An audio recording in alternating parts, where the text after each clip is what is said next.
It's the regularly scheduled appointment with senior producer from NFL Films, Greg Cosell. And Greg, thanks for coming in. Happy New Year to you. I want to begin right away because I know you're a big fan of Josh's. Josh Allen's performance last week against New England. And I thought that Josh took another step in his development as a quarterback. That is the quickest I have ever seen him go to check down options in a game, I believe. He went to check downs and made the decision as early as I can remember with consistency through the course of that game, and I thought it forced the linebackers to play differently for New England through the course of that game. It's a great point because, and the other part of that is if you're not really going to have a meaningful run game, then those plays become critically important because you have to sustain offense. You can't just rely on big plays. You can't rely on special plays, as special as Josh Allen can be in any given game. But that's a really good point. And I think that I think they also did a couple of other things that stood out. I mean, it's interesting that Beasley obviously didn't play last week and he'll be back this week. But I thought it was very interesting the way they used McKenzie in against a defense that plays a lot of man coverage, because the routes McKenzie ran were not routes we'd see Beasley run necessarily. They had McKenzie. They liked the matchup against Bryant, number 41, and they clearly had him run away from man coverage because he has speed. And Beasley is not that kind of receiver. So I thought the way they used McKenzie was clearly game specific to the Patriots. And what do you think about the Patriots' plan? What did you notice? You mean what they did on defense? Yeah, defensively. I'm sorry. I guess to me, again, without studying, every single play in great detail, but I thought that the Patriots continued to play cover one as their coverage foundation. They also played meaningful snaps of cover three. They're a predominant single high safety defense. They've been that way all year long. I thought that they played some cover two.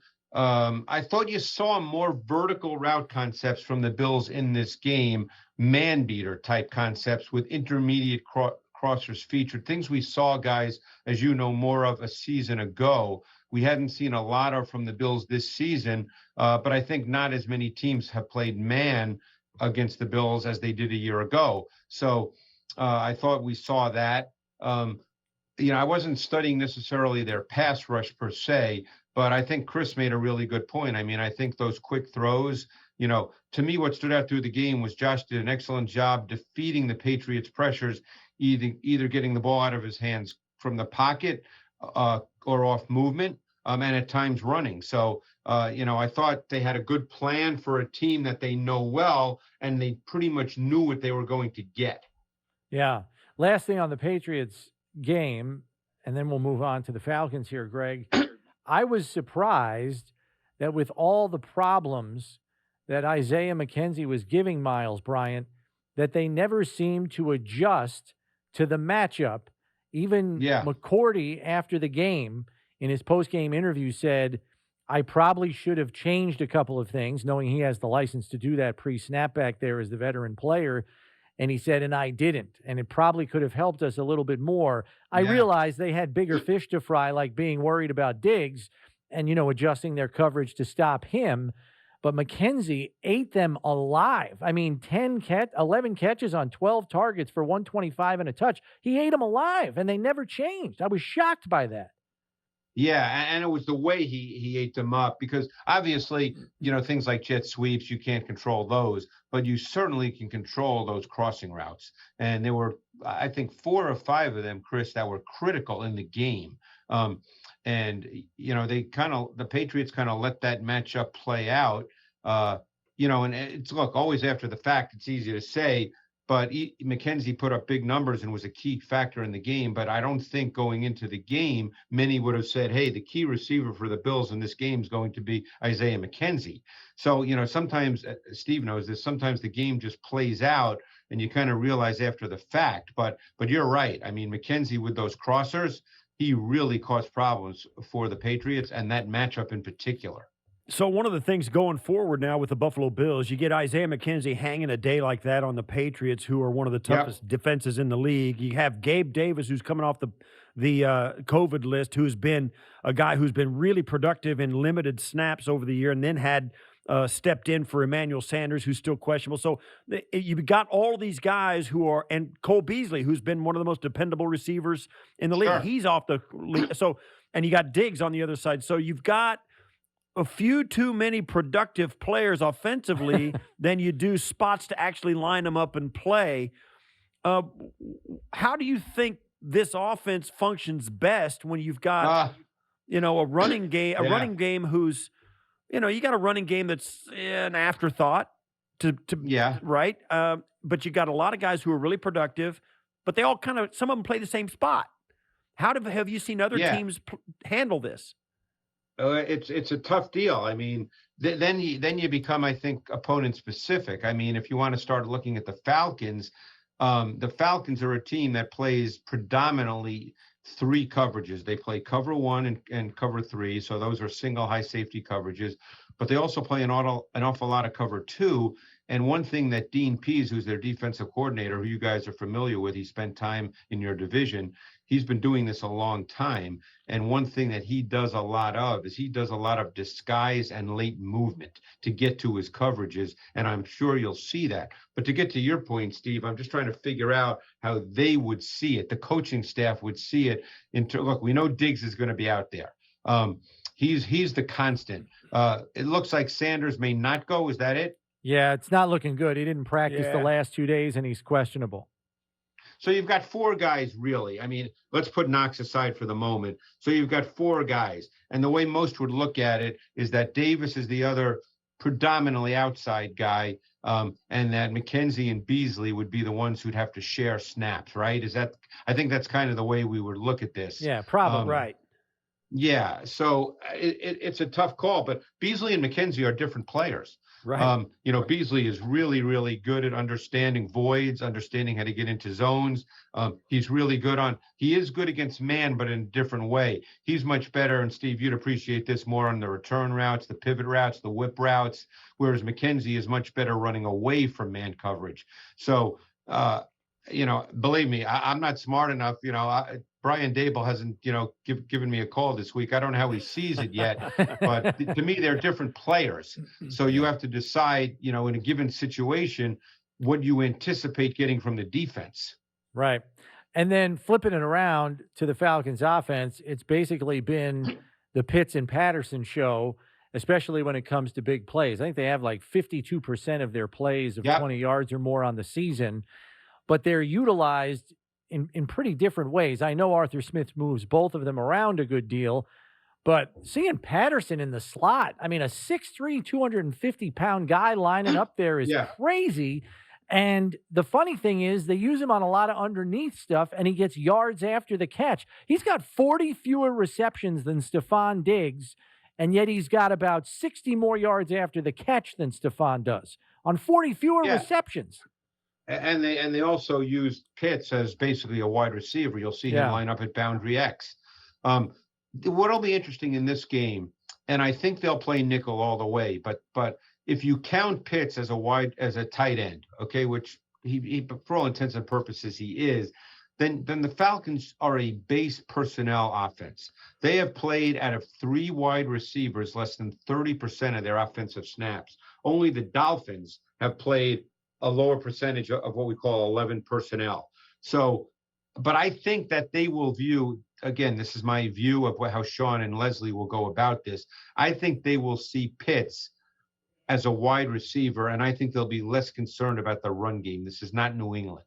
So I think that the Bills will stay 100% nickel in this game and treat Pitts as a wideout. And if they do so, what are the other threats that this offense brings to you, and what does Matt Ryan? How has he evolved with Pitts as one of his go-to guys, and Cordarrelle Patterson, that kind of thing? I mean, Chris is right. The two main weapons, if you're looking for explosive type plays, would be Pitts and Patterson. I think Russell Gage is a really nice receiver. In an ideal world, he's a 3, but because of the whole Calvin Ridley situation, he's had to be a little more than that. Zacchaeus is a guy you do have to be careful about. He has big playability. He's not a volume target, and he doesn't necessarily play a lot of snaps, but you can't kind of lose sight of him, and all of a sudden he catches a 50-yard touchdown. And of course, Matt Ryan is a very professional quarterback. I mean, he's been doing this a long time. He's a guy you'd like to get pressure on. I thought, for instance, last week, I thought they did a really good job, even though they didn't have a high sack number. And I don't know what you guys thought. I thought they did a really good job of getting people around Mac Jones. Now, Mac Jones is a rookie. Matt Ryan's played a long time, and is probably a notch below a Hall of Fame player, and he's seen everything. But I thought they got Mac Jones playing fast last week. He was not as comfortable as we'd seen him earlier this season. Some of that's a function of being behind. He had to throw it a little more. You still have to do that with Matt Ryan, no matter how much experience he has. He's essentially a pocket player, and you need to get people around him. Yeah. And then what do we make of the Falcons pass rush? Because in terms of production, it just has not been there at all in any way, shape, or form. What are you laughing at? And because the Falcons defense is not really very good. Yeah. If you really look at their defense, they've got what I would call 4 quality players. Grady Jarrett's a really good player, a really good 3 technique. I think their 2 linebackers, Jones and Oluokun, are good players. They're athletic players. And I think Terrell, the second-year corner, is on his way to being a really solid pro corner. Whether he becomes, a big-time player remains to be seen. Other than that, and I'm just, going by tape study, I would say defensively that there's a lot of just guys. So, I think that Dean Pease tries to do some things to create issues for offenses, because he's been doing this a long time. But I don't think that this is a defense that has a lot of really good players. Right. So how do they handle Josh? I mean, I don't know if you saw the quote, but Dean Pease, when he was asked, how do you stop Josh Allen? He said, don't let him off the bus. But if you give Josh time, he will carve you up, as you know, and they can't get home often enough. So how creative is Dean Pease going to get, I guess, is the question I'm asking. He's going to have to try to force Josh to think the game after the snap. That's what he's going to have to do. With disguise. And he'll be selective with some blitz pressures, but he's going to have to do a lot of disguise and late movement. So Josh has to think after the snap of the ball, because if he just shows looks that are clean, it'll be too easy. And look, the bottom line is, and you guys know this, the Bills are the most quarterback-centric team in the league. They're a Josh Allen offense. I think they've added more RPO concepts into what they do just to try to help the run game. But the reality is Josh tends to throw it off those RPO looks if he feels like there's a throw to be made. Even if it looks like the run is there based on the defense, if he feels there's a throw, he's going to throw it. But, I mean, you're talking about a game last week where he had 47 dropbacks. He had 12 runs, both design and second reaction. The key to last week was he did not get sacked. He did not commit a turnover, and he was highly efficient on third down. But this team, as you guys know, they are a Josh-centric team. There's no team in the league that's as quarterback-centric as the Bills are. Yeah, and so as they come in here what do you see this game going down? I mean, the Bills fans are sitting back thinking, we already had people chime into us that they're going to be, drinking cocktails, watching the backup Bills offensive players get wrecked because, Steve, you know that. You played. You got to be careful about that. Right. I mean, you know how it goes. A tip ball, and all of a sudden there's a turnover in a short field. And all of a sudden you're in a 17-13 game in the third quarter. And, those cocktails might not maybe there'd be more cocktails at that point if that was the case. Who knows? Exactly. But the point is you just can't assume that. I mean, are the Bills better than the Falcons? They are. But, you can't go into a game like that. Like I said, Dean Pease has been doing this a long time. They do have weapons on offense. On any given play, Pitts or Patterson can create a big explosive play. You can't assume that in any game. Yeah. Right. They should know better than that. They played the Jaguars this year. Bills fans should know better than that. Yeah, exactly. Looking around the league, Greg, Joe Burrow coming off the giant game that he had last week, has a big game against the Chiefs here.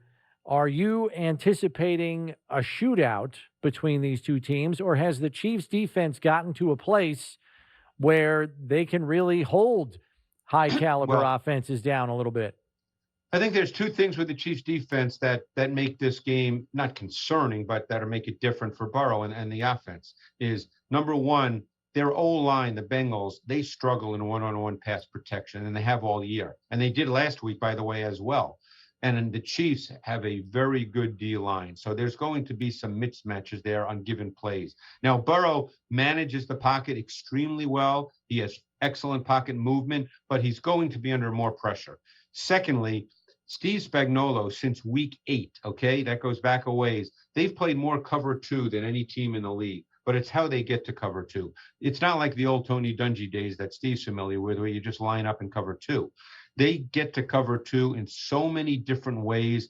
Tyrann Mathieu tends to be the middle hole defender, kind of the robber in cover 2, and he never just starts there. They get there with all kinds of late movement. So Burrow's going to see, it's what I just talked about with Josh Allen and what Dean Pease will do, is they're going to make Burrow have to think through the coverage after the snap of the ball, and that can slow down your decision-making and make it more difficult. So this is a different test for Joe Burrow. But I tell you what, those 3 wideouts, they are tough. Woo!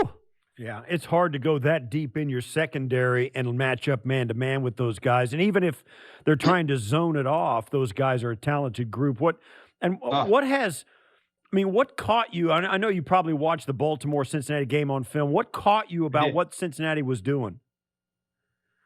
Well, it's actually what caught me about what Baltimore did a number of times, to be honest with you, Steve. What they did a number of times, and maybe you can recall seeing this in your career. I don't recall seeing this. They had 5 or 6 snaps in this game where they doubled and bracketed all 3 wideouts. Normally, teams will only double or bracket 2 wideouts. They bracketed and doubled 3. So what they would do is rush 3, match up man-to-man to the tight end in the back, and double all 3 wideouts. And in fact, Burrow had some success that he threw a 52-yarder to T. Higgins against that specific coverage right near the end of the first half. Steve, do you recall seeing teams double all 3 wideouts? It's hard to do because you can do the math. Yeah. I mean, that's 6 of your defenders. You're giving up pass rush, obviously, because you're only rushing 3. Right, you're rushing 3. 6 defenders are guarding 3 guys. So you got, you got a back and a tight end that if they win, it's goodbye. Was it dime or was it 7 DBs, Greg? What kind of personnel did the defense have on the field for that? I believe they did it. I can tell you in a sec because I made notes of these plays. Because I know that Miami's. They did it out of 7 DBs, what I call dollar. Okay. Different people call it different things. They did it out of 7 DBs. Yeah. So they rush 3 D linemen, have a linebacker on the back and a DB on the tight end. On the tight end. Yeah. Wow. I get it. They did it. Yeah, that's not going to happen. The Chiefs, they won't do it. They won't do that. No. Right. I'm surprised Baltimore had 7 healthy defensive backs to even put on the field. That's surprising to me. Speaking of that, we've seen Miami employ that approach, but Miami is streaking right now. And very quietly, they've moved to the top of the league in sacks as well. I'm very intrigued by this Tennessee-Miami matchup, Greg, just from the standpoint of Tennessee offense versus Dolphins defense. I'm curious how you might see that shaking out.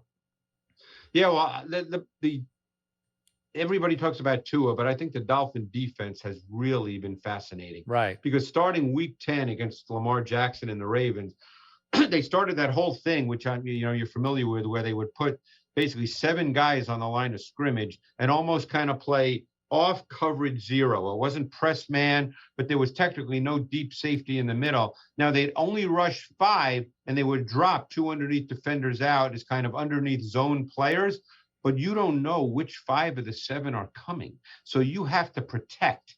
And they will absolutely do that against Tennessee. And I'm real curious to see how Tennessee deals with it. Because one thing Tennessee did in their last game against San Francisco is they put Tannehill in empty sets and they blocked with 7, and they'd only send 3 receivers out because pass protection, obviously you don't have a passing game if you can't protect.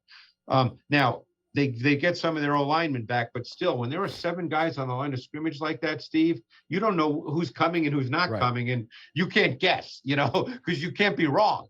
Yeah, and I remember watching that Baltimore-Miami game, and I'm watching them line all those guys up on the line. It reminded me of, the old 46 at times. Right. With all those people up on the line, you don't know who's coming. No, that's a great point. So you've got to be prepared for that, because you can't guess and say, oh, well, we don't think they're going to come, because if that happens and people get in free, you do not have a passing game. Right. One last thing for me, one of the things that was surprising about last week's game for the Buffalo Bills in New England, I don't want to go back and beat a dead horse, but early in that game, well, even coming into that game, their offensive line had struggled. It had been shuffled around a bunch. They get into the second quarter of that game, and Ike Butker goes down with an Achilles tear. Both Brownie and I thought it was really going to be a point of contention for the Bills to try and contend with Matt Judon and the pass rush of the New England Patriots. And I think everybody, even the Patriots, were probably surprised at how well the Bills' offensive line held up. Do you have any thoughts on how that can happen and why, Ryan Bates, who I don't know that had taken more than 2 snaps consecutively. His first career start. It was his first career start, and I don't think he'd taken 2 consecutive snaps all year. What about this Bills offensive line, how it's played in the last few weeks, being shuffled around like it has, and also what do you think about it going forward?